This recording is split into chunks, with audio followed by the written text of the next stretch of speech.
Hi, இன்றைக்கான Bhagyalakshmi review பார்க்கலாம். இனியா வந்து காலேஜில் நின்றுட்டுருக்காங்க. அப்போ வந்து பழனிசாமியோட அக்கா பையன் வந்து பேசிக்கிட்டு இருக்காரு. அப்போ வந்து பாக்கியாவும் வராங்க. அதை பார்த்துறாங்க அவங்க 2 பேர் பேசிகிட்டு இருக்கதை.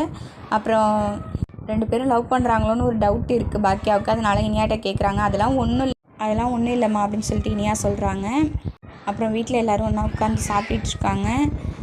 ஜெனி வந்து பாக்கியாட்டையும் எழில்கிட்டையும் கேட்குறாங்க, அமிர்தா ஏதாவது சொன்னாங்களா அப்படின்னு சொல்லிட்டு.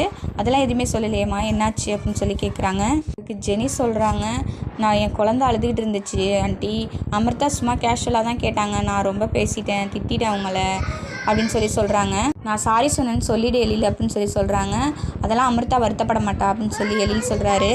அப்புறம் செல்லியன் வராரு. செல்லியன் வந்துட்டு நாங்கள் கொஞ்சம் வெளியில் போகிறோம் நானும் ஜெனி அப்படின்னு சொல்லி சொல்கிறாரு. சரி போயிட்டு வாங்க அப்படின்ற மாதிரி சொல்லிடுறாங்க வீட்டில் எல்லோரும். அப்புறம் ராதிகா வீட்டில் வந்து ராதிகா அம்மா சாப்பாடெலாம் செஞ்சுருக்காங்க. அவங்க சப்பாத்தி குருமா அது மாதிரி தான் செஞ்சுருக்காங்க. எல்லாேருக்கும் சேர்த்து தான் சமைச்சிருப்பாங்க. ராதிகா அத்தைக்கு சேர்த்து சமைச்சிங்களான்னு கேட்குறாங்க. எல்லாேருக்கும் சேர்த்து தான் சமைச்சிருக்கோம் அப்படின்னு சொல்லி சொல்கிறாங்க. அப்புறம் கோபி வராரு. கோபி வந்து எல்லாேருக்கும் சேர்த்து சாப்பாடு வாங்கிட்டு வந்துடுறாரு, அவருக்கும் அவங்க அம்மாவுக்கும்.